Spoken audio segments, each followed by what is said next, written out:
Il y a plein de manières, en fait, de créer la division en ligne à partir des réseaux sociaux. Il y a des manières externes et des manières, on va dire, internes. Donc, soit vous possédez l'infrastructure, soit vous agissez sur l'infrastructure.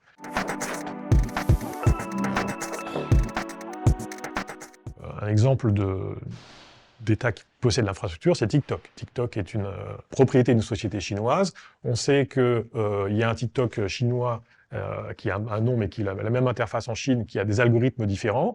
Et les algorithmes TikTok en France sont créés pour, en gros, aller dans le sens de l'État chinois, et certains contenus sont mis en avant, d'autres sont plus invisibilisés. Et TikTok est une arme hybride de la Chine pour pouvoir agir sur la démocratie. Une autre grande catégorie, qui est aussi au moins aussi importante, et plus pernicieuse parce que vous ne la voyez pas, c'est quand vous agissez sur les infrastructures de l'extérieur, par exemple en créant des faux comptes.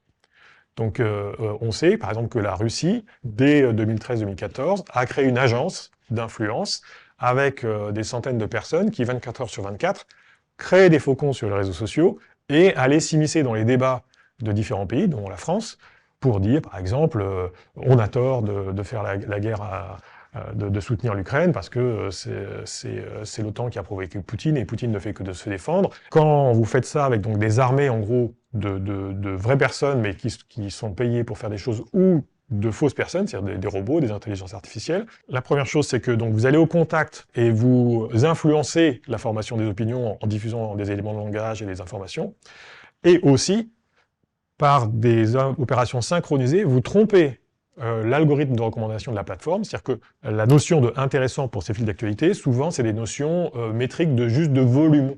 Et donc vous pouvez créer artificiellement du volume ou du partage avec des faux comptes.